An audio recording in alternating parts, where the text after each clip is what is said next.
right, here we go. Hi, everybody. Hi. Hey, here we are. It's Friday. Buenas tardes.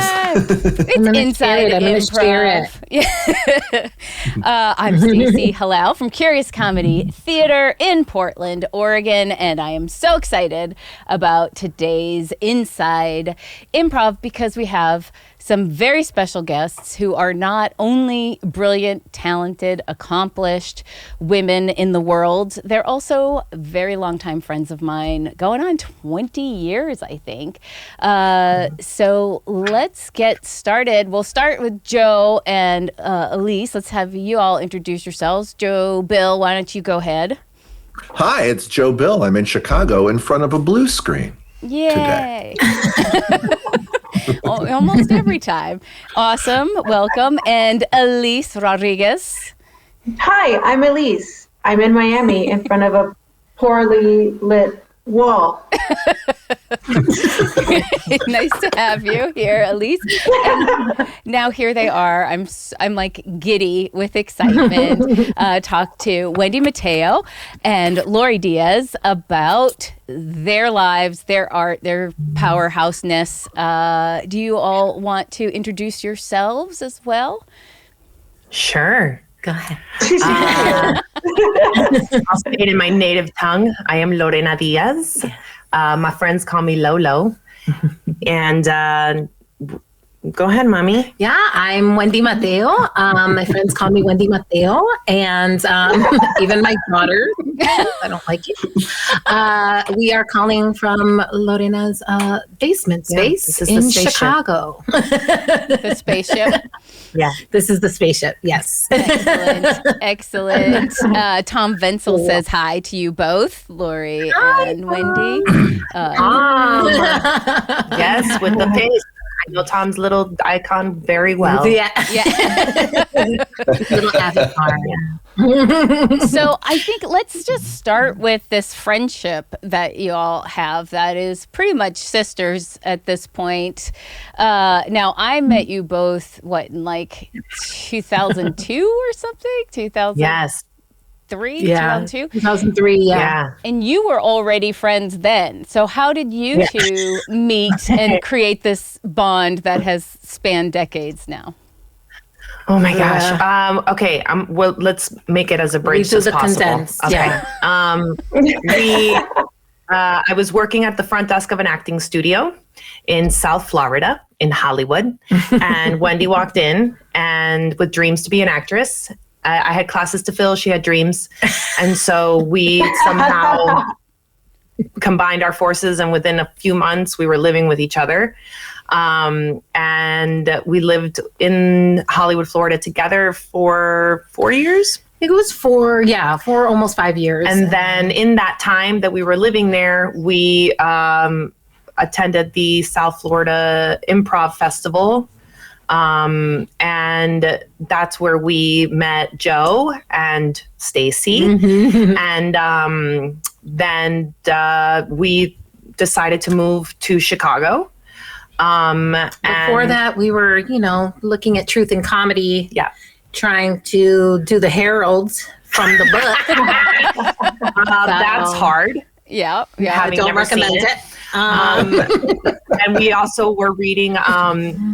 Nick Napier. I say this only if the off chance that Mick ever hears anything we're on that he will cringe because to make Mick Napier cringe. So we did read his book. ¿Cómo se llamaba? I blanked on the name now. Improvise, eso. And we actually really loved his point of view more than all because it was just so clear and honest and more.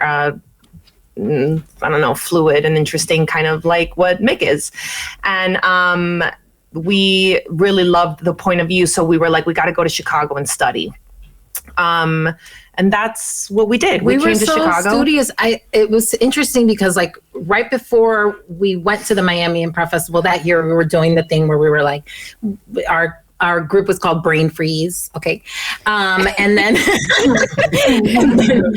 we were reading from the book at our rehearsals and whatever, and doing mostly short form, but we were trying to our hand at this long form.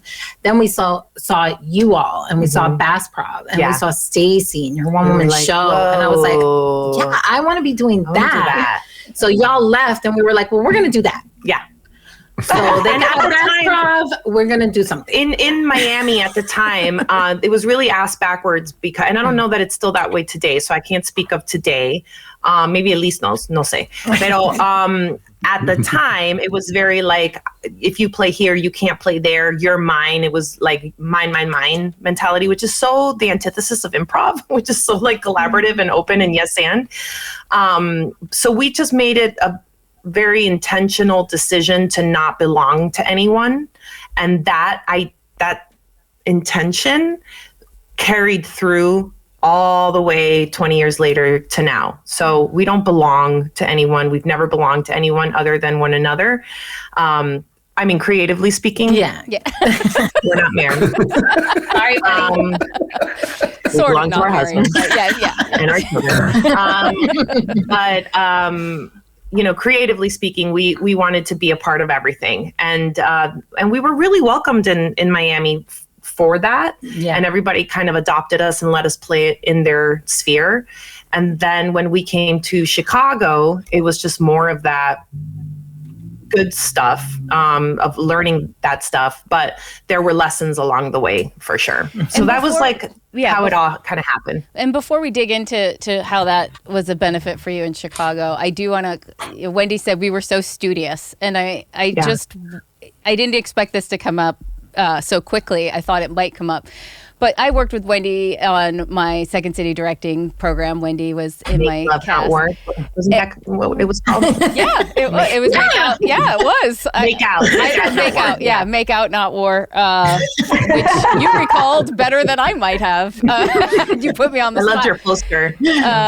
And Wendy, one of my favorite memories of Wendy is that I'd be like, okay, everybody up on stage, and everyone would be continuing like yapping and going around or getting a drink of water or whatever, and I would be like, everybody get on stage. And then I'd look up, and Wendy had been there as soon as I said it, Wendy got to her spot. And so Wendy was always like so hardworking, but then also would not take the shit that everyone else was getting. And she'd be like, I was already here. And I'd be like, you're right, Wendy. Thank you, Wendy. You know, I'd have to acknowledge that Wendy was doing it right.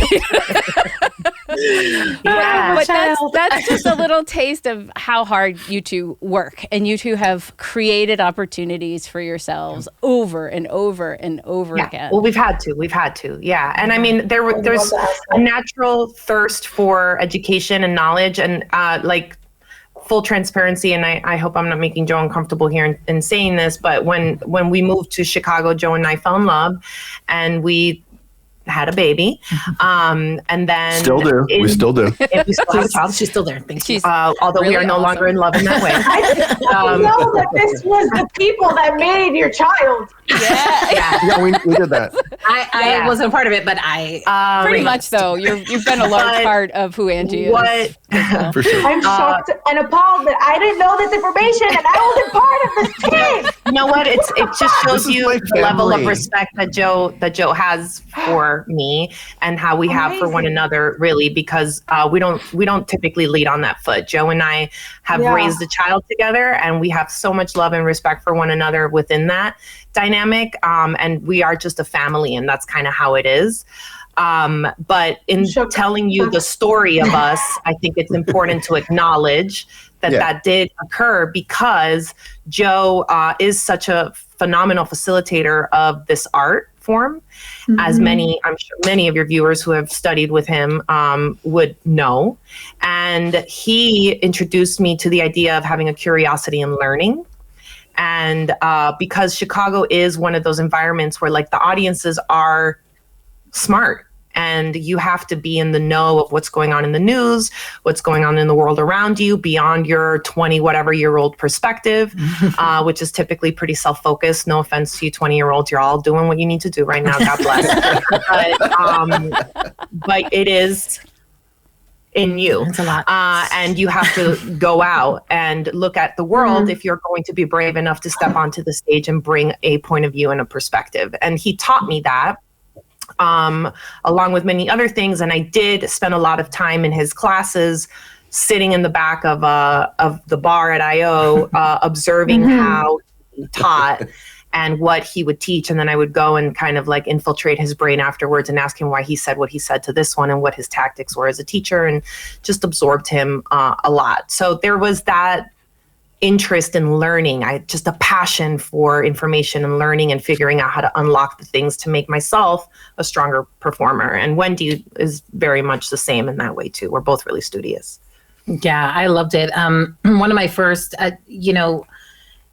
I started out as an actor thinking I'm going to be like Latina Meryl Streep, and that was my path.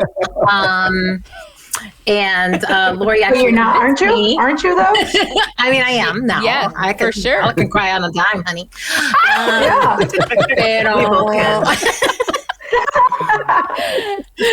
Honey.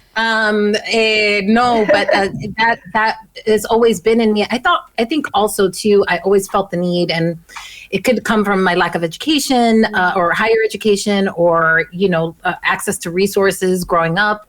I grew up in New York and then Florida. And so I never finished college and things like that. So anything I would devour, I had to devour it and be freaking awesome at it and figure the thing out. So then I could turn it into how it was going to fit me. And that has always kind of been our MO. I don't do it so intensely now. I have a skill set and experience that it needs to be valued. But that's true. Yeah. But it was that time, and we had the time. We had that time without kids, without responsibilities. Well, I had a kid. I mean, but later, yeah. We still managed. We managed.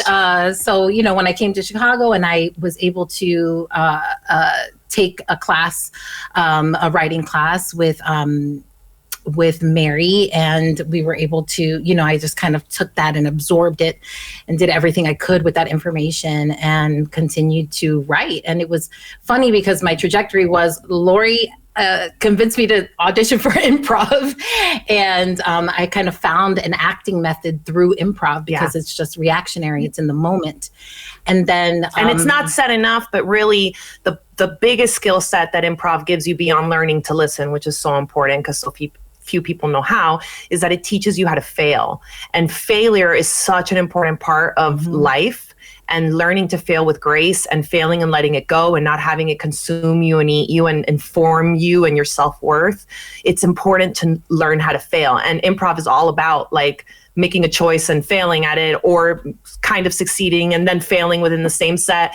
And you learn to do that more gracefully. It's about the choice too, right? It's about the choice, like making that bold decision and following through with it, no matter what the outcome might be. And then that next time that happened to me was actually with Stacy. When you asked me to be a part of the sketch, I was like, I don't know how to write for characters. Stacy didn't ask me. That was back when we could only have one Latinx person. We could only have one Latinx person per show. There could only be one Latino in the room. Yeah, that's right. There's the Virgo part. We were too much. But yeah, it was that permission to write. Like improv opened up the being able to hear characters' voices in a different way, in a way that we could record and write down. And so I was able to get some of that knowledge from being in that show with you. And then it was like, Lolo, let's write this show. You know what I mean? So it just, it's always the thing of like, we learn, we see, we study, and then we turn it into the thing that's we execute. I've talked a lot, I think even on this show, about your sketch. That is the other main like learning that like I just keep thinking of things from this experience where I had everybody write. Wendy wrote several sketches, but there was one assignment where I sent everyone home and said, come back with a sketch that only you could write. Whatever that means, but whatever you think would just come from you only. And Wendy came back with this sketch about Telemundo, and it was a family. The women are in the kitchen; they're prepping food. The men are watching TV. There's a lot of yelling exchange going back between them. It accelerates, escalates until yelling. Then Telemundo music starts playing. Everyone gets up and dances, sits back down, and it resets. And it was so funny. And then I was like, Wendy, this needs to be in Spanish, Telemundo's in Spanish. So she rewrote it in Spanish, recorded all the parts. Everyone had to listen. Not everyone could speak Spanish. And it became this litmus test in the show of people who come from a fiery ethnic family and people who don't.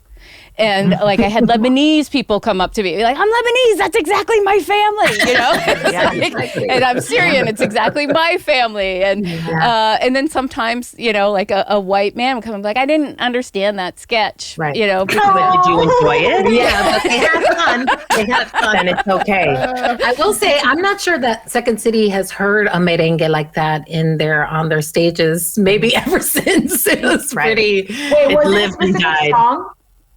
Yeah, I might even have it on my. Let me look for it. I'll return by the end of the show. So bad. I mean, but that's the thing. It is, and that's what I loved about watching you work too, Stacey, because right, the talent was there, obviously, right? That's what drew us in first, was just like the excellence that you brought to your work and the commitment and focus.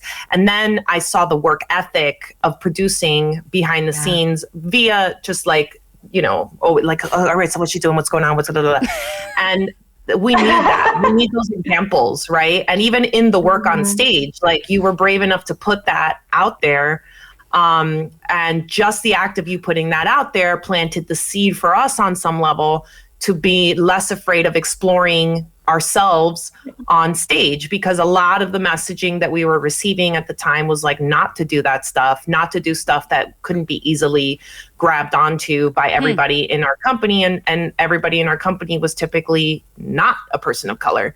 So we were definitely feeling like we were skewing ourselves to a certain aesthetic or general whatever, but how less interesting is that? Well, first of all, thank you for saying all of those nice things. I'm blushing and trying not to cry at the same time because I love it so much, and that means the world to me. But also, it wasn't even coming from a place of like, I need to amplify a marginalized voice. It was just coming from a place of me thinking Wendy is hilarious, and me being a woman, right? So that has something to do with that relationship and understanding what that sketch is and the value of that sketch, and also me being Syrian, right? And Wendy's the main example of a human I met who makes me think that there's some ancient connection between Arabs and Latin families, because it's very similar experiences, at least Dominican. And so, you know, it just spoke to me. But I think it is hard when you just have white, you know, cis men in power. Like, they just wouldn't necessarily get it.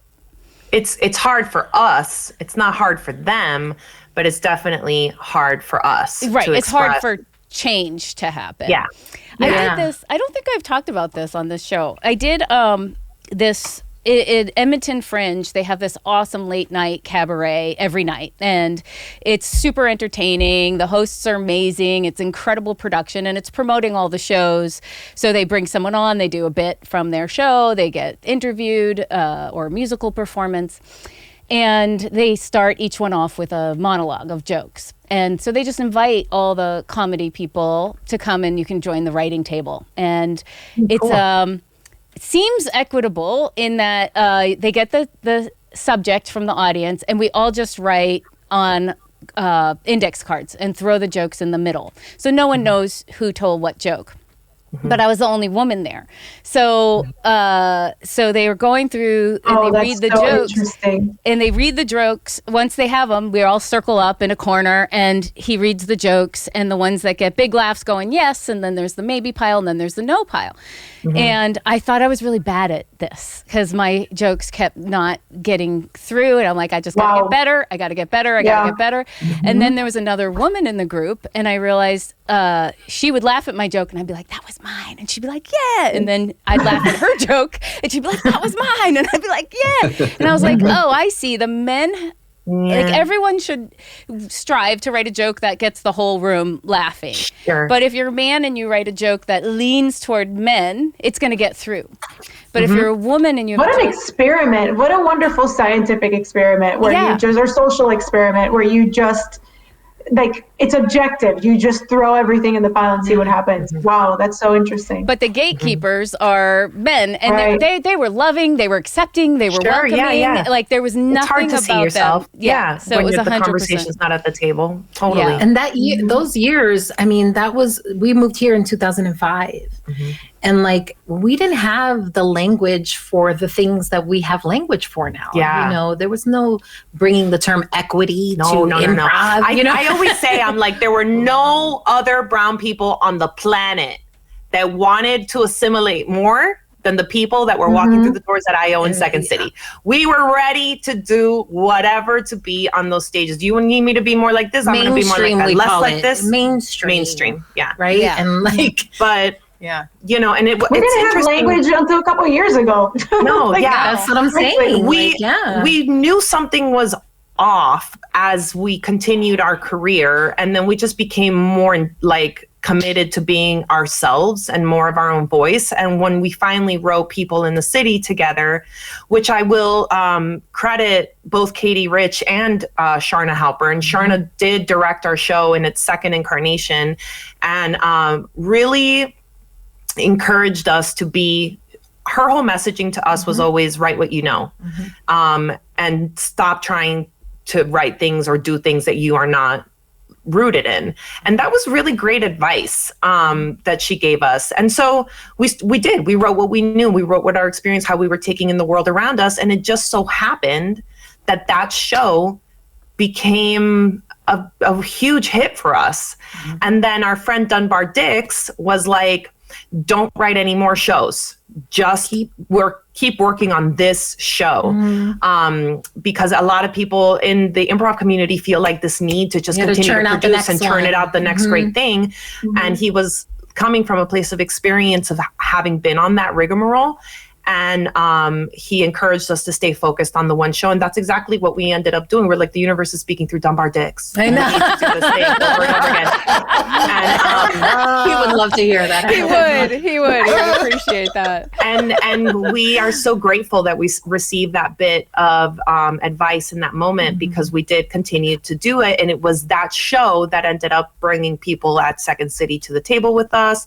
You know, opening got us the door for a lot of attention. opportunities. Yeah, but we still were being, and I don't want to go on a tangent. I know Stacey's got a thing. No, I don't. Not at all. I want you to go on all these tangents. Keep going. But I want to say that even at that time, I overheard the person working downstairs, because we were upstairs in the Del Close Theater performing to sold out audiences. And then it was Wednesday night. And I remember this because there was free improv downstairs. Yeah. Wait, before you go on, can I just mention that at that time, selling out upstairs, especially on a Wednesday night, is also a huge accomplishment. Huge. This wasn't happening all the time at all up there. Yes. And and even when we were being reviewed by the same critics that exist today in Chicago that are problematic as shit, they were reviewing us, loving us, not understanding why they loved us so much, because we were I didn't know what to expect from a Latina show. What? In writing, in print. And, you know, the show is written by, like, we are Latina. And so we wrote the show. And then I guess if that's how you want to define what the show is, then God bless your education. But it was not specifically tailored in that way. We were writing our experience, and our experience was relatable and universal. And that's why people liked it and would come back, for the same reasons that they came and talked to you about the scene that Wendy wrote, right? They were like, I have that on. Yes. Jewish, Latina, whatever, right? And so I overheard downstairs one of the box office people, interns, selling, you know, when they had a couple walk up to the window and they were like, you know, this is our first time here. Like, you know, you want to recommend, like, what should we go upstairs? Should we go downstairs? We don't know what to watch. And the box office person was like, well, upstairs is like a 2 women, like, Spanish show. And then downstairs is like the free improv, more like the Herald set that we typically do. And of course, you're talking to these two viejito white people. Right, and they're right. all right, yeah, let's just go with this thing that sounds more like what we know.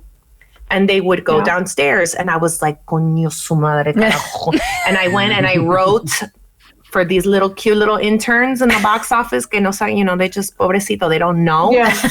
And I wrote word for word how you're going to talk about my show the next time that somebody asks. And then I freaking taped that so that they wouldn't miss it the next time that they had an opportunity to get somebody upstairs to pay for a ticket as opposed to sit downstairs for free. Right. And you two both have relationships with Sharna's that you established. Yeah. You both worked there, and were you both bartenders?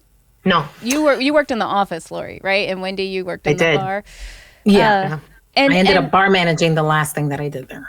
Yeah. And part of that is part of your drive is like you got yourselves in there and you made a relationship, which also empowers you to do a thing like write this note and give it to them because you know Sharna and you know this place. And so I just want to point out. Right, but we didn't do it because we knew Sharna, and we didn't go in there with the drive to know Sharna. Right. That just happened. Scared of her. Right?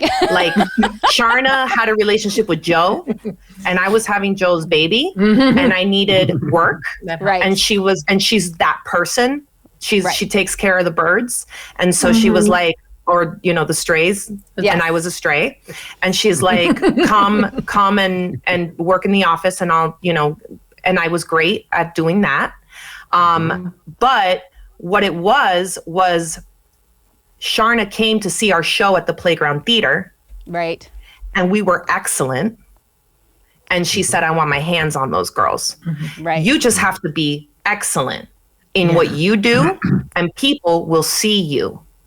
So there's no hustling. You don't have to go and kiss the ass of and do the thing of. You go and be excellent. And then the doors will open for you because of your drive, your commitment, your focus to your work. You don't have to cater. And I will say, you know, now that we have the word for it, you know, we experienced, of course, countless microaggressions while we were performing, while we would, you know, when the diversity showcases were a real big thing, we were in all those. And so we would experience that. But I would say more than that, the interactions that meant the most to us were the people who saw through that. Were even Sharna, were Katie Rich, were Dunbar Dix, were Stacey Hillel, were, you know, there are my husband, Matt Barbera. There are people who saw that and did the bare minimum sometimes in just removing a barrier. Yeah. There are so many barriers to success that we can just remove them. They're unnecessary. I just want to add one word to the mix, and that is authentic. Because from the moment I met these two and the moment I saw them connected and in action, like their dynamic authentically was undeniable. And then once that curiosity met their drive and it's like, we are going to educate ourselves, and we are going to, on the one hand, part of the history of Second City is like, okay, I'm in this audition. What do these people want to hear? Let me tell them what they want to hear. Let me do one of the archetypes that belong here. And it's like, if there's no brown people that have belonged there, you know, outside of once every 10 years, then what the fuck is that? Right. But I mean, and unfortunately, Dunbar, it might have been his greatest stroke of genius because People in the City was such an authentic show, and it was authentically great comedy. It was written great. It had everything you wanted in a show. It had dynamic. It had variety. It had everything. And you know, when you come to Chicago, if you don't know who you are and you don't know what your own voice is, then you're going to be a flopping fish of no identity, trying to please everybody, and you are going to be in the trap. You are going to be in the trap. But these two, I mean, it's like to be family with these two and you two as well is insane because they're a lesson for me in looking for my own authentic voice and my own identity. And like we all evolve, but that's what Sharna saw. Like to continue to mine your voice, to continue to grow your voice, and to continue to be self-reliant and to trust in each other. It's like, you know, every bit as powerful as anything Mark and I ever did or any other TJ and Dave ever did. Like you two are a force of authentic nature. I'm not sure if I got those words. Thank you, Joe. We didn't, we knew early on that in order to do it, we were going to have to build the table, right? The whole idea of getting a seat at the table, we knew that was a myth, right? Because the people that were sitting at the table at IO were a bunch of white dudes that like were pissed at their moms, their girlfriends. I don't know what the problem was over there, but they're watching working. Good, let them watch. I want you to hear your truth. Okay, go see someone and get it worked out. But that was the experience. There's a lot of weird holding of power and like judgment and you're good, you're not good, and it's like art is subjective, man. Who are you to tell me I'm good or not good? Like this place, I'm performing for free. No, hold that. I mean, give me a fucking break. Let me get good. You let other dudes get good. Like, I can get good too. I have the drive to get good. This is not a God. I came out the womb and I like cried on cue, right? It's a muscle. This is a muscle and we just need repetition to get better. So we knew the seat at the table, we don't want that table. We want our own table that we build and we make. And we were tenacious enough to have that point of view, because what I was seeing come out after about 3 years, and Joe, I don't know if you agree with this or not, but the cycle in Chicago is like 3 to 5 years, right? Like that's when you get like kind of. People fall off. They don't want to no more. They go off to become whatever the other thing was that they wanted to do. And what I was seeing pretty early on, and I had the privilege of observing a lot because I was a mom and I couldn't just roll with everybody because I had a kid to come home to and take care of. I was 23. So what my observation was, these people are angry at the other side of their experience. Is that foreshadowing or what? I don't want that. What is that anyway? They're selling me a path, but it doesn't even seem like you can really get on it. And you seem angry as shit on the other side of it. And I've said this just recently, your joy is your currency in this business. Like where you find your joy is the currency. So if you're walking into spaces that are squashing and snuffing out your joy, you are in the wrong space. Get out of there. Get out of there. Run out of there with your hair on fire. Get out of there, because you don't have the time to waste in those kinds of spaces. And so I decided early on, Second City wasn't going to be my path. I would go when I was invited, and I was invited because I made my own show called People in the City. And they were like, oh, these bitches can play 20 different characters, because we were inspired by Kathy Najimy and Mo Gaffney off of Parallel Lives that they ran on Broadway. And that was the first time I saw two women convincingly play everything under the sun. And I'm like, I can do that. And then we went and we did it. And what I love, first of all, I love you saying joy is your currency. And I will credit you with that, but I will repeat it forever now. Yes. Hashtag.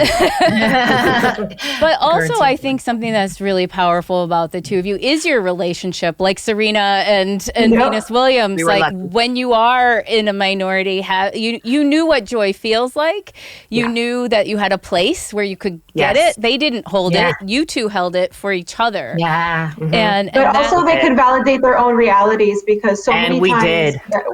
Oh my God, how did you know, Elise? Still we do. Because otherwise you're just gaslit, like circumstantially gaslit. Like if people are not explicitly gaslighting you, you're circumstantially gaslit on a regular basis, 100%. Micro, macro, everywhere in the middle. So to have, what a gift and what a testament to representation, by the way, to have the two of you showcase really the survival skill is we need to be with each other constantly and validate each other and support each other and not break each other down and not allow the system to make us fight each other for it. Yeah, that's exactly right. And then when we figured that out for ourselves, when we heard enough people be like, man, you guys are so lucky to have each other, so lucky, because you were able to lift each other through those times, we were like, we got to we got to look at the generations behind us, and we have to tell them this truth, because we couldn't let that, if we could control it, if we could communicate that truth to as many young people as possible. And even like other peers that were coming up with us at the same time. Like we would try to have that expanding conversation of you don't have to do this. You just need the permission to not have to. Yeah. And then all of a sudden you have all of these great ideas and all of these creative approaches and all this other stuff. And there's a million places in Chicago for you to do them in. Yeah. And that's sorry, go ahead, Wendy. No. I was just expanding on that. And that is the at the crux of everything that moves us to the next thing and to the next ambition. And people would be like, you're so lucky to have each other. I'm like, we are. Yeah. And we're intentional about it. Yeah. Because you see a lot of creative partners still vying for things. That whole thing is a myth. Right. So the barriers they put in your way are also a lie. So all we would do was like, hey, this is a lie. We're going to take this over here. Yeah. Now go and create. Who's stopping you? Oh, you just brought up a whole other thing. You know, I've had many duos, and there is a tension, right? So here's a thing people will do. You just finished a show with your duo partner, and you're standing right next to each other, and people go through and go, "You're my favorite," right? And your partner will hear that person say it. Now, if you have a good, solid partnership, you should recognize you're both getting "you're my favorite," right? Well, I typically agree. I'm like, she's my favorite too. 100%. Glad we agree with this. And I think that it does take, though, right, that self-confidence and security to be able to be gracious about that. And I've seen a lot of duos in Chicago who broke when that first opportunity that involved a contract and money. Yeah. And the stress of making the right or wrong decision when you don't know what you're doing can really break you apart. And how have you navigated those things together and like sort of we just don't think of it like that. We think of it like her success is my success, my success is her success. We also knew that we felt the best working with one another. There was just no other space like what it was working together. But we also knew that we weren't going to be able, and this is something that I encourage. So let's talk about the duo dynamic. It is okay to break from that duo so that you can go and learn things outside of one another, because there's two of you. You can cover so much more ground away, and just trust in the universe and trust in your journey in your life, and that you will come back together, because that joy is currency. And there's no opportunity that I've gotten, and I make good money, and Wendy makes good money. There's no opportunity that either one of us have gotten that have outweighed the joy currency that we get with one another. So even if it's like quickly doing something together or whatever, hustling it on the side, what's brought people to the table for us is not necessarily that we've written this brilliant show. It's our chemistry. And that's what exists between the duo, right? Is this chemistry that happens between us that you're not going to find with just anybody. And I love seeing these two people together. And so people come to the table to continue to see you two together. When we were approached by Fred Armisen and Alice Matthias to work with us, they weren't like, I love that sketch you wrote about blah, blah, blah. They were like, you two together is magic. So there was a 5 to 7 year period that Wendy and I we're still doing some stuff together, but she went off to learn much more about filmmaking and producing outside of me completely. She had her own whole journey that she went on. And then I was working on Chicago Med, and I asked for what I wanted, which was to follow directors on the show, because I wanted to demystify the process of directors on television and stop giving them so much power, and then in result, like, you know, becoming like small. And I wanted to understand what their needs were, what their process was, how they think about actors. And interestingly enough, every time my executive producer at the time, Michael Waxman, I asked him first, and he's like, yeah. And then I loved seeing him work and how he thought and being next to the monitors and all that stuff. And then I asked him, can I ask other directors if I can follow them? And he was like, if they say yes, you have permission to follow them. And so then the next director and the next director. And then before I knew it, I had followed like 8 directors in a year. And I learned so much just by doing that not only empowered me, but gave me information that I could take to my community of Chicago actors that don't get those reps in. And I would be like, here's the fucking truth. Here's what you need to know in that room. You belong there. You own that space. Stop hanging on the wall. Step forward. Own that stuff. And then 5 years later, Wendy and I came back together, and we would try to write a show in the process, but it was constipated. Like, we kept trying to have that baby show, and it just wasn't, it was creatively not coming out. So rather than like anger ourselves or say that we're not worthy of this creation dynamic anymore or judge it, we just said, it's not the time right now. Let's keep doing this work outside of one another. 5 years later, we came back together and we produced our first film, Good Mothers. And then we put all of that learning into work. We did it in a way that protected us financially.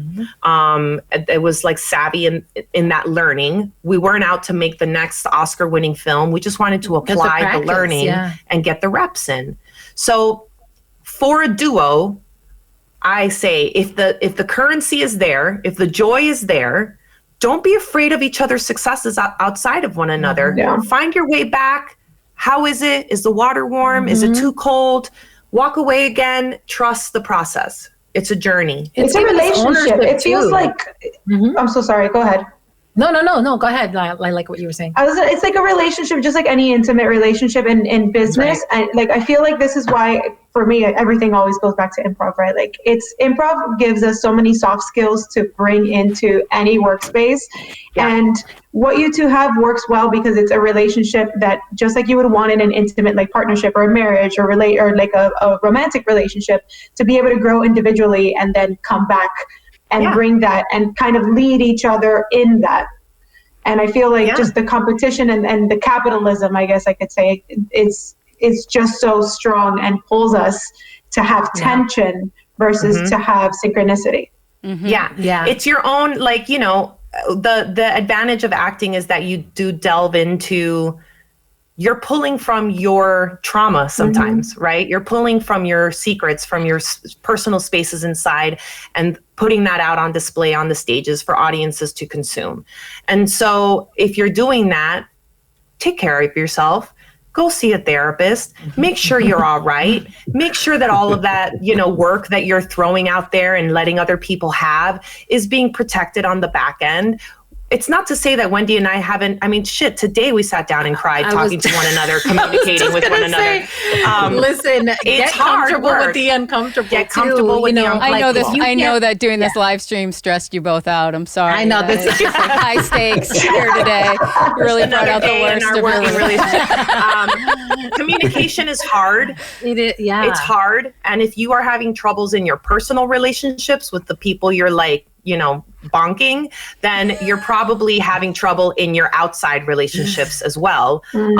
Because that's as intimate as it gets, right? When you're sharing your body with someone. And so you have to know yourself, and you have to be like, I have to do this work so that I can be a better communicator, so I can live and walk with more integrity in my life and in my art and in my work, so that I can communicate to the collaborators that I'm at the table with, you know? And it's not a responsibility to fix you. You got to do that work for yourself. And it's important to have those uncomfortable conversations and to constantly align on those goals, right? Because you get in front of that producer. You know, we got whisked away through LA for a couple of years through a manager, meeting producers, all of this stuff. But we always knew and were very clear, not about the acting. The acting was whatever, but about the ownership of the content that we created together, and that there was going to be no check that could trump the thing that we created together. There was no check that could be worth all of the IP that we had created in the years that we were creating together. So we were always like, you know, we would always come back like, if this shit goes south tomorrow, like, what's your deal? What's our deal? What's our goal? What's our big goal here? And that's always kept us grounded. If you are in a duo dynamic where you find yourself experiencing envy or judgment around the other person's success, you need to examine where that's coming from inside of you. That is not necessarily the fault of your partner. So, you know, Dig deep. And I know people who have had great success as a duo. One particular one I have in mind where just like a firecracker of a woman who just didn't give a shit about really other people and then realized that like the success they were having was important enough for her to actually do some work, and they went to therapy together to manage because their success was like so fast and so big. And they were like, "This," which great. I feel like is a trauma on its own. Like if you're in one space and then you skyrocket to another space, even if it's a positive space, that's its own. Like that is its own trauma. Yeah, like we need to address. Yeah, Elise and I have been talking about that a lot. Is the trauma like that? There's good things that are also trauma, and when you're someone who's had to fight to be heard forever, for example, and you suddenly are being heard. It's you have a lot to process. You still have a response. Yeah. You still have a trauma response. Yeah, which is, and that's the encourement that I give you.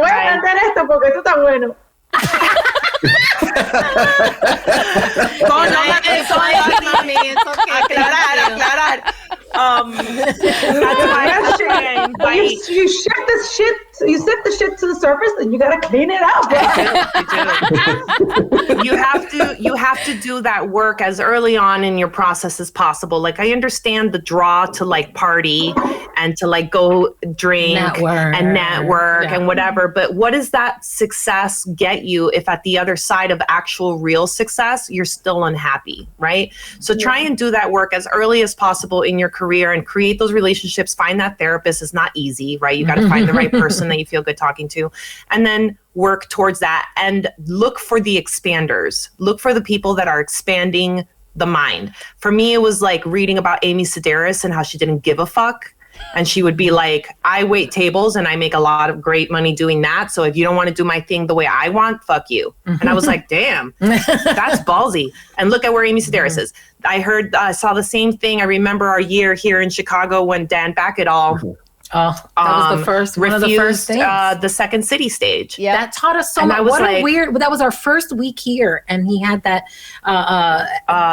feature article in the Chicago Reader. The Reader. In the Reader. And he was saying that and stormed off because it was about ownership and ownership. Yeah, it was about ownership. And let me tell you something, Stacey. That article was big. Changed my life. Me too. I was like, damn. I didn't even know what he was talking about. You know what I mean? We were still in that infancy of our art, but we knew it was freaking important. Yeah. We knew it was important. I was like, yeah. I had that article clipped for a while. I did too. I had it in my files for a while too. I think that's something like as I get older and now I'm 50, like I think it's something that came naturally. That's confusing. It's that Aries, man. It's the Aries. Eternally young, those Aries, I know. Aries are Oh my God. But like, you know, I'm older now and I'm like, I don't have time to like fuck this up. Like, I think when I was like 22, if a producer came to me, I'd be like, what do you want? How do you want me to change it? What do you want me to do? And I would have been like, I'm just going to endure doing this shit I'm not enjoying because it's going to get me to the next step. It's going to get me the next step. And for people who don't understand when Lori and Wendy are talking about get the hell out of there, like in Chicago, you can spend all your time doing what you think you need to be doing. You're on your Second City team. You're on your IO team. You're on your playground team. And you're rehearsing and you're doing shows. And then there's really no time. And all of them feel like, or, you know, you're lucky if one of them is full of joy. Right. My playground team is awesome. I mean, Joe told me early on, he's like, no more than 3 things. And one of the 3 are the way you make money. So you got your job, and then you have the 2 other creative things that you do. Anything more than that things start suffering. Yeah. And so I was like, that's smart. That's an expanding way of thinking about this, because it is the nature of the beast to be like as many things as I can, because you never know where, right? But being a little more intentional. Because people are telling you you're going to fall behind.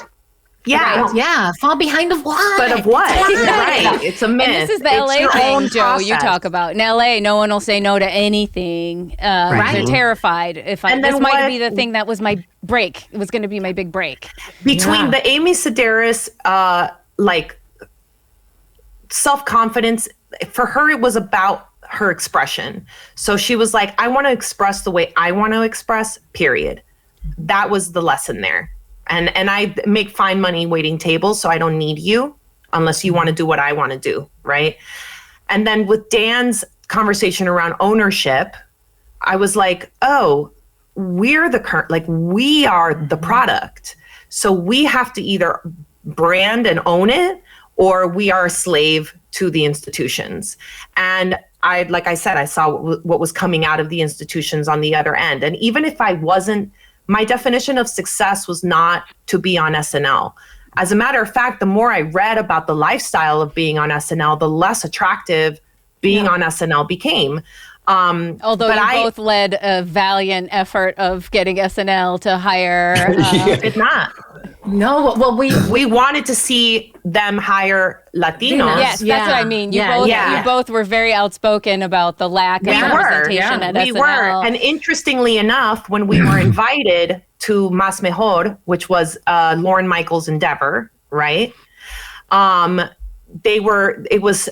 think they had received so much shit for the way that they were casting and the way that they were thinking and talking about it.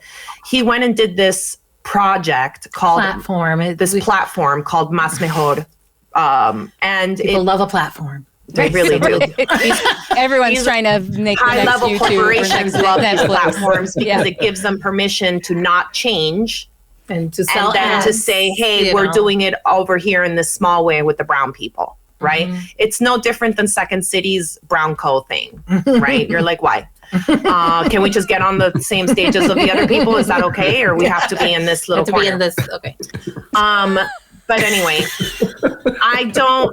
our instinct was to say no, right? Because this is my work. You don't get to slap your name on it and say that you're progressive because you see me. You see me because I'm good. Period. Obviously. Right? Yeah. Or you see me because I'm interesting. Whatever drew you to me. So they came at us with the offer, here's your opportunity. And we were like, no. Okay. And then we were reached out to by... We said no. That felt good for a week. It did. We were like, hey, remember when we said no? We said no to Lorne Michaels. Bye. No. Felt good for a week. It did. And then we were invited, we were kind of like romanced a little bit by Fred Armisen. We went to a Soho House. And he invited us to the Soho House. And we were like, oh my God. And so I was like, okay, yes, but Wendy, no. I know. Right? Don't let this, right?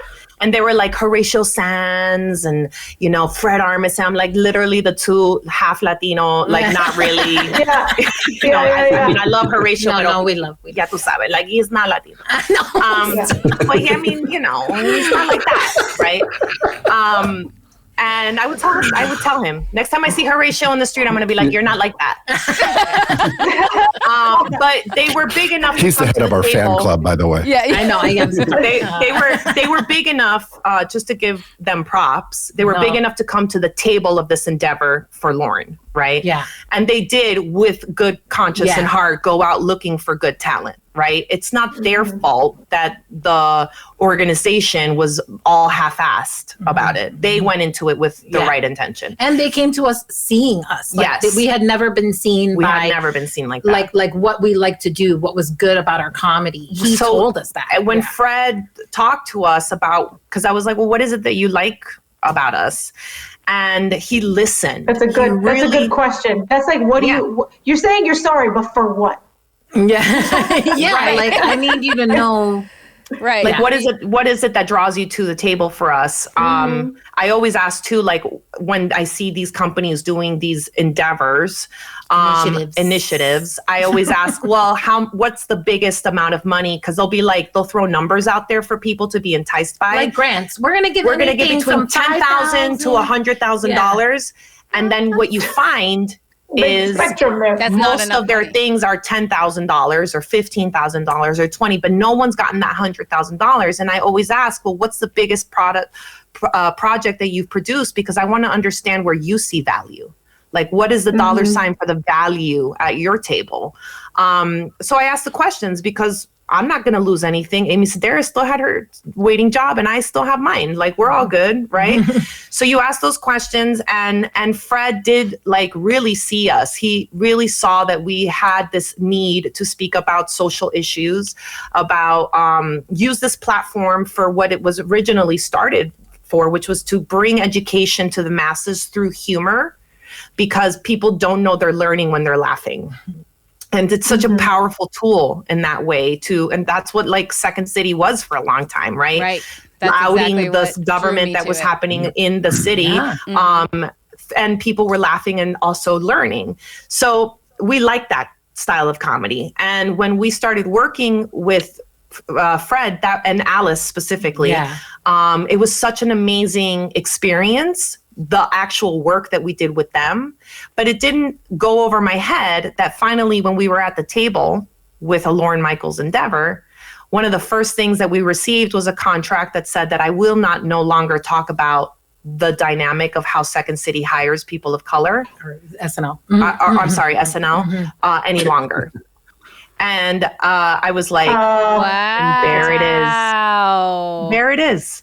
Wow. So there is the opportunity at the end of the day. Limpia, mija, limpia. So we were like, and I want to tell you this honestly, right? Because I don't have anything to lose anymore. We've been there and we've done that. Yeah. And you have to be cautious because it's your sweat equity. And that's it. That's all the years, you know, I was so mad the other day at like how much money, you know, we spend on the headshots. And then, you know, as an actor, then you got to go on Actors Access. It's free, sure. But then you got to pay for every single headshot that you put up there, every single piece of video. Now you have another bill coming out of your bank every month. I have to do the other casting network as well. Not only do I have to do that, if I didn't have the amazing coach that Lorena Diaz is, I would be doling out money for a coach every time I get a TV audition. And so all of this stuff starts to build up and you're like, wait a minute, where do I have ownership here? And so that was happening. We learned all we did writing and doing our own, but when we were acting, then we had another hurdle to get over, right? Because now we're in Chicago, Third Coast or whatever the freak. And so, you know, we're trying to go for these roles and we're not getting above the co-star. Everybody's hiring the guest star out of New York, out of LA. Right. So I started to get really frustrated. And then in the middle of the pandemic, they took like a break and then they went on to the same fuckery. And then I was like, you know what? I'm going to do with this like we did with everything else. Okay? You value me. This co-star role is not doing me nothing. Thank you. Yeah. That was I'm going to wait for the guest star. Yeah, I never And that's another thing for... So sorry.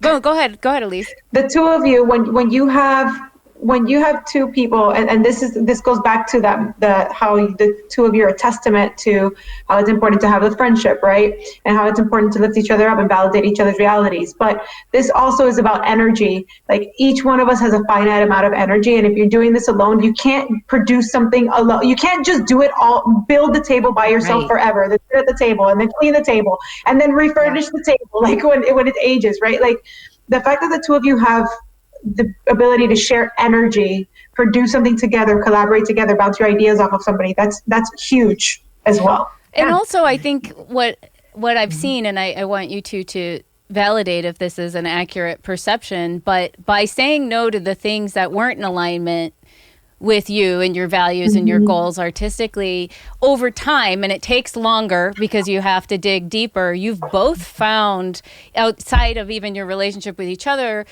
opportunities to work with people who get you, respect you. Absolutely. Lori, you were talking about your Chicago Met experience. Gives space for that to come in. Wendy, you've been doing tons of theater that's not just great theater, but really meaningful to you.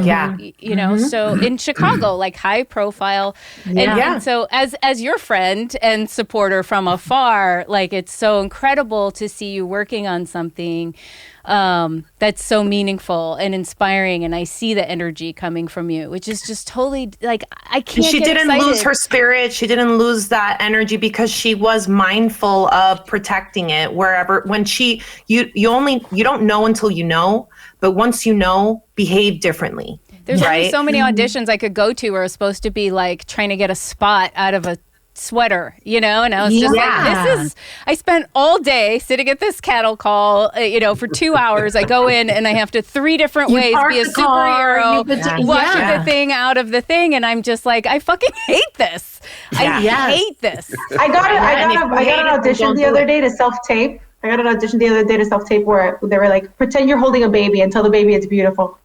I'm like, I fucking hate you.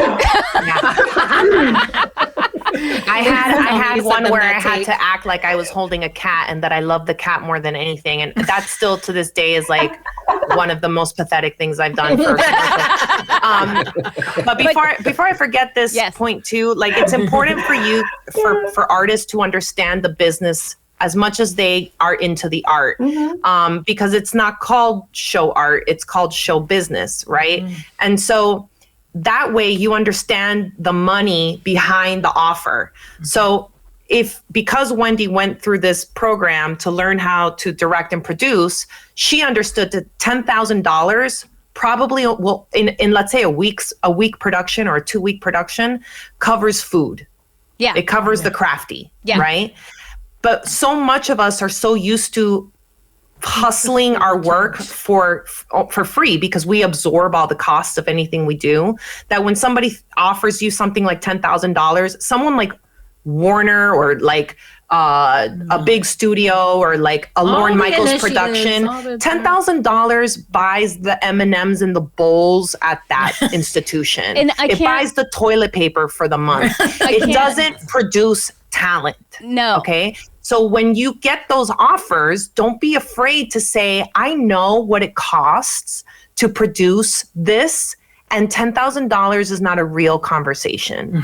So let's have a real conversation where we're talking about 30,000, 50,000, then I can make maybe a short 100,000. And then I can do a short film with that money. That's why we're doing this live stream / podcast is exactly this, which I have run a theater for 12 years and I'm constantly educating people, and it's a tough place to be in because it can often make me look like I'm out for money when I'm trying to share with someone. So we just did a quote for a musical. Somebody wants to shoot a one-person musical at the theater, and we quoted them $2,000. And my associate managing director was like, haven't heard back. Can we cut anything here? I was like, if you break it down, it's 50, with the 3 staff people and the number of hours, it's $15 an hour for the space for a $2,000 shoot. And if you shoot a stand-up special, the going rate is about $100,000. Within the business, that's the amount that is kind of accepted.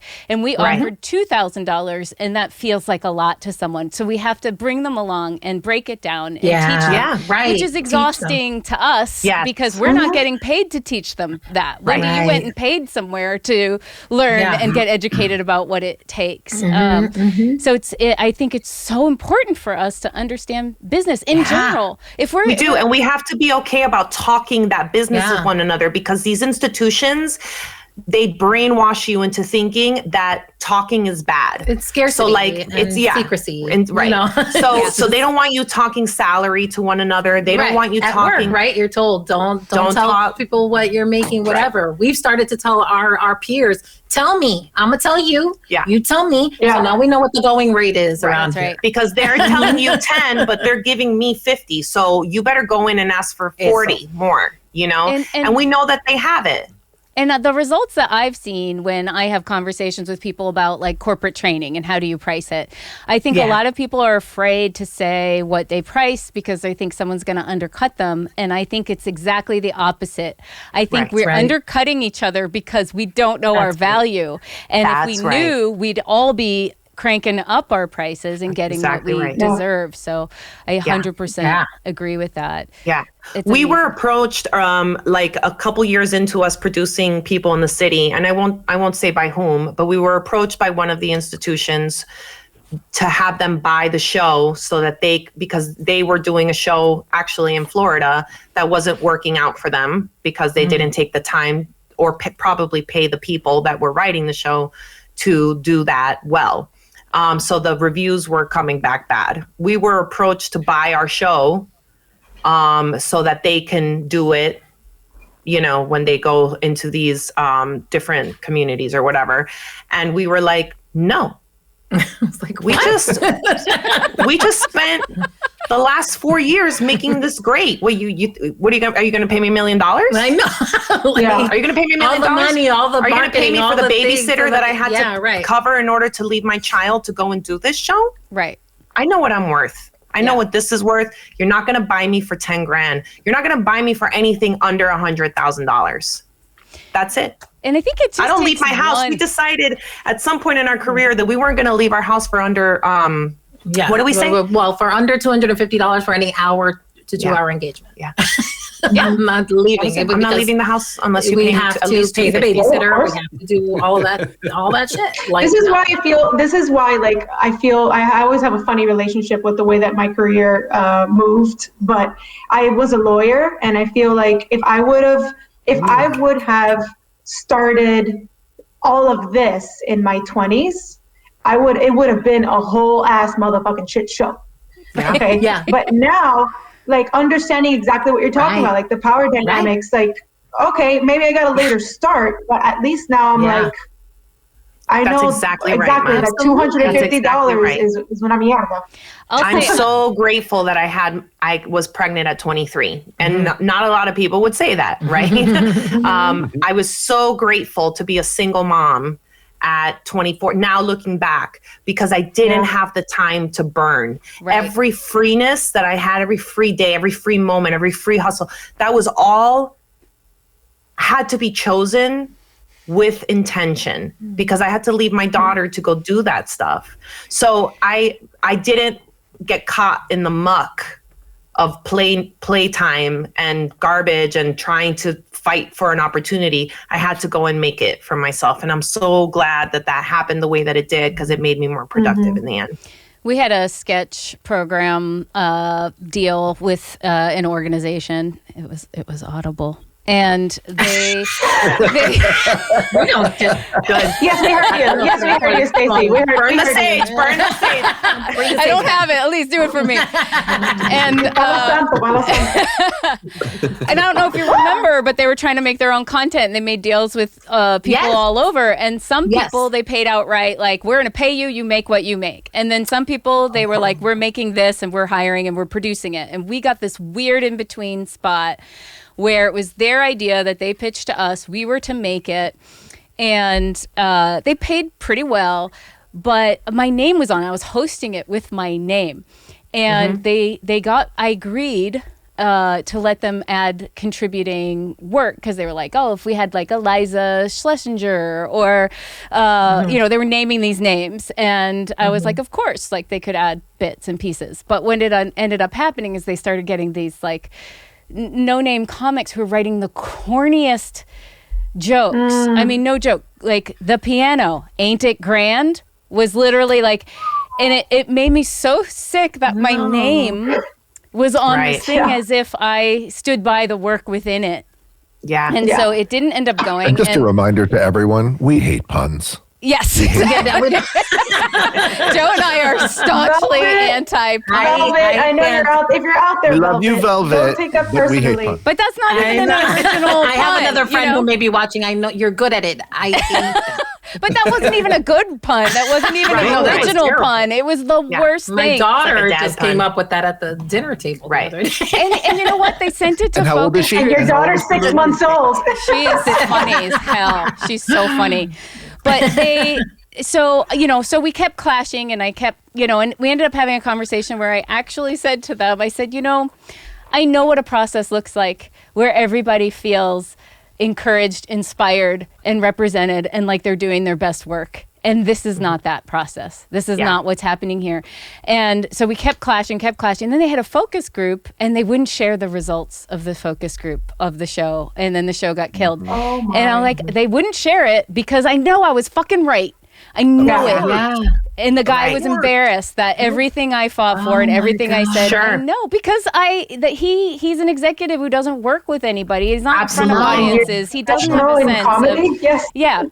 And that's the quantity over demystifying quality. You know, just it's this. You think to yourself, oh, the higher you get, what we have found especially when we were pitching our shit, and then subsequently when I got at the table at Med and like figuring all that stuff out, the higher you go up that executive producer ladder, the less creative those people are, right? So like even down to my headshots, I became more intentional of like painting the picture. It's not just like me pretty. It's like me lawyer, me badass, me superhero, because they have no imagination. The higher you get, you have to literally spell it. I have a picture of myself in full on barbarian kind of like look, because I need you to see that this like can be lipstick hair can also be Xena.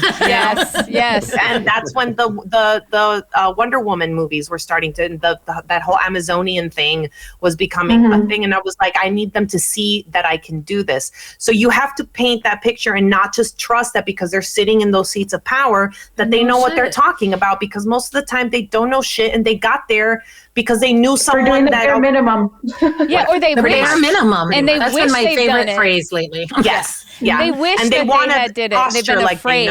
Yes. And they've been afraid that they tell could them. Do it. And that's they love it. They probably are paying some woman to like, insult them and spank them in the butt and spank and step on them because they need it, baby. So just don't be afraid and tell them they don't know what the hell they're talking about, Papi. You don't know, honey. And on top of it, they have this skill to crush you. Like they have this skill of they have this innate ability to find the funniest piece in your thing and crush it because it scares them. There's something they do sense there's like a tension in this moment, and that's where the comedy might be. And they're like, I don't know, kill this. And it's like, oh my God, you've just ruined everything. You know, I talked to Karen Kilgariff about that experience that I had, and she says that when she worked with and I'm not just dropping. She was here for All Jane right when all this was happening, and I was fortunate enough to have this conversation with her. And she's run a lot of rooms, and she goes to executive producers. She said she learned from Norman Lear to say, they're all in there with their balls on the table. Where are your balls? If your balls just aren't gonna on the say table, that get out of here. So I was just gonna say that. Always bring your balls to the table in those conversations, because these white guys love it when I throw my balls on the table. Okay? Because and the women female balls, they're inside. Well, you know what I mean. You need it. Yes. Everybody knows the vaginas make the babies, and we're clearly got it all going on so much more than these sensitive little sacks that the guys have in their hands. Right. But for the purpose of using the big words and the Joan Crawford, like, don't fuck with me, fellas. I just. You got to come in with that confidence. You know your shit. They prey on the things that you don't, like. And at the end of the day, if you hold your tongue there, you're already setting that standard that you're going to hold your tongue. So you might as well let it out, say what you mean, tell them what you know, and see how they receive it. And if they receive it in a way where they're like, whatever, I don't know if I like her, I don't know if I like that, then you're not going to like me where we're headed, so we better just not do that together. It's only going to get worse. And looking back, I really acquiesced, right? Because I wanted to show that I was good to work with. And why did I want that? Because I have the sense that I'm not good to work with, because I have, exactly. I've been labeled as problematic when I've spoken up before. And so it came from being mistreated, and now I'm trying to overcompensate for something that I should have been doing all along, which is... We've done it too. We've learned it too. So that's why we talk about it. But I learned that from you. You were going, you were doing that as well. You had a whole freaking business. You were the most adult person I had ever met at that time doing any kind of improv. I was like, she got her own company. That's why we say, look for the expanders, right? I was like, LLC, I'm going to put an LLC. And in that same regard of looking for your expanders, also look at your community, and where is your community not being held accountable for the way that they function, What is the systemic behavior? Everywhere, por allá, por allá, por allá, por allá, por abajo, por arriba. Yeah. And then don't be afraid to call it out. You know, I understand the hesitation to be brave. I understand the risk that you take in being brave and speaking against these places and institutions. But we have to be brave. I mean, really, still, we have to be brave for one another, because look at what happens. Yeah. Stacy's over here saying, I fucked it up, right? I didn't always I got a bad reputation. I got it because that was the experience that she was walking in, right? But outside, what she was doing is creating a domino effect of people like us seeing her and being like, God, look at her. She's owning her shit. She's bossing up, man. This is a jefa right over here. We have to take a page from her book. And then we went on doing that. And then we have other people, other generations looking at us and being like, oh, that's so bravery and being able to just work through the vulnerability that you feel, being brave, asking for what you want.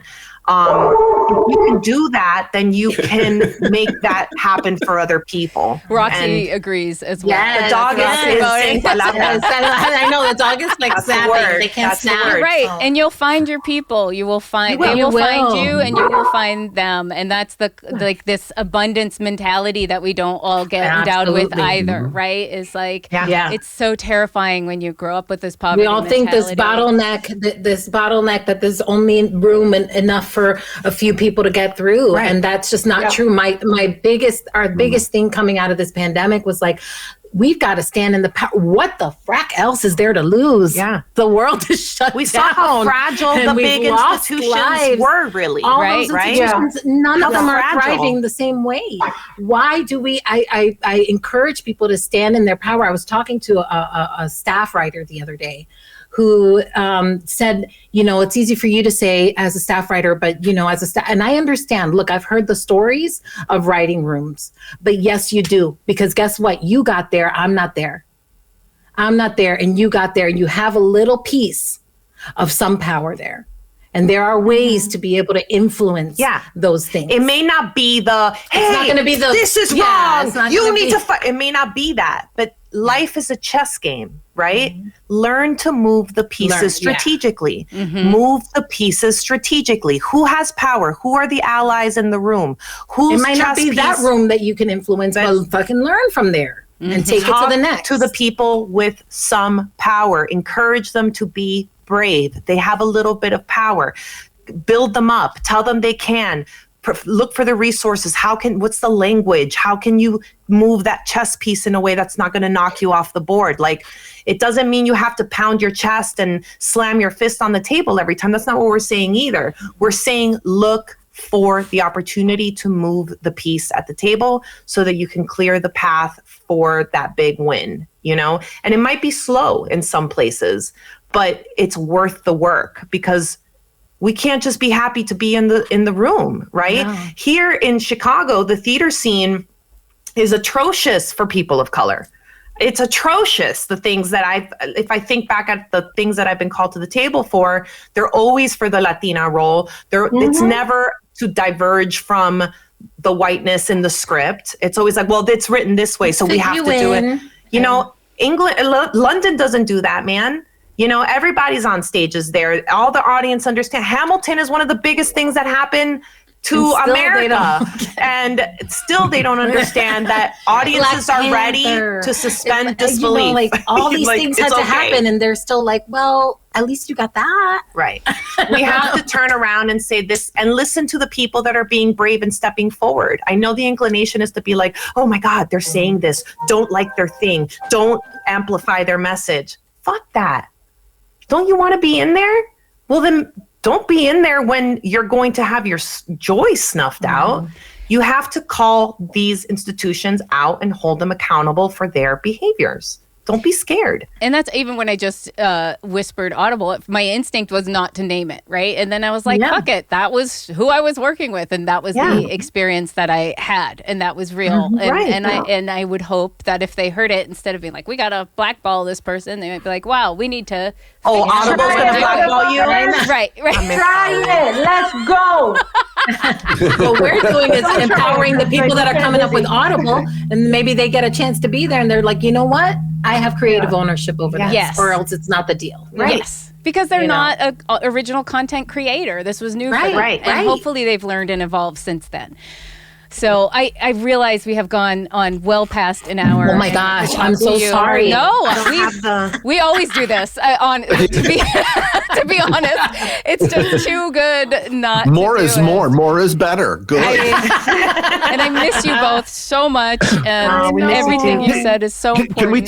Can we take just 2 or 3 minutes just to plug Bochinche at Night and Chicago for Real? Exactly.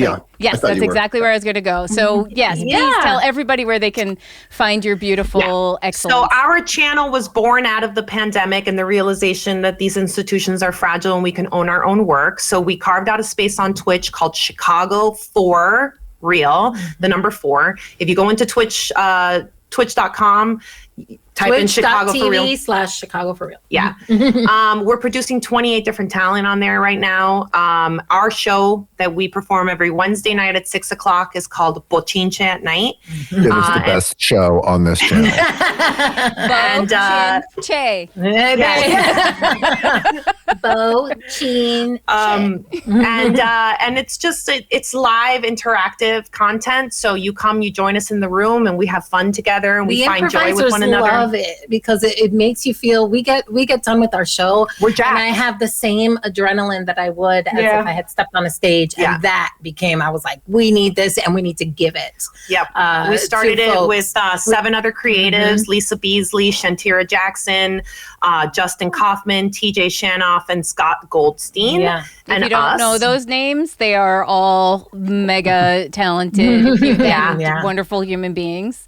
And it's been amazing. The endeavor has been amazing getting this talent, and this talk that we had here is typically the talk that we have with our talent. We're here to empower them, to give them space, to teach them business, to teach them worth, and to amplify them. That's really what it all is. And then we try to align our brands and sponsorships with the show so that they can make money doing their thing.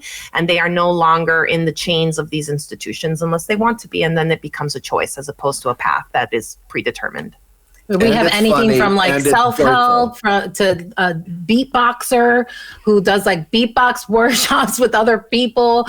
We have Mary Catherine Curran and her My Kind of Content, which is an amazing variety show as well. We have Be Less Petty with Kelly Howard.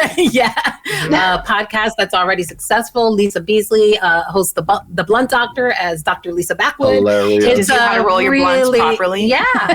Amazing. We need that. It's awesome. So it's just a lot of different content. It's our network, because I'm Pisces Big Dreamer. It's our network. It's my network on C4R. See it to manifest it. Which is why you had the precise URL ready to go.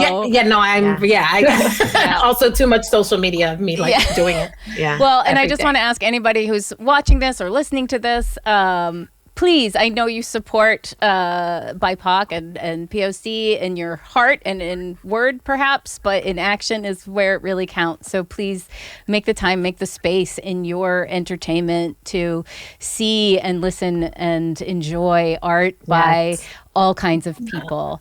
All right. Well, and it is all kinds of people. It is. It's amazing. I love you both so much. I love you guys too. This was fun. Go get your life, people. Go get your life. Yeah. All right. Have a good week, everybody. We'll see you next week. Bye.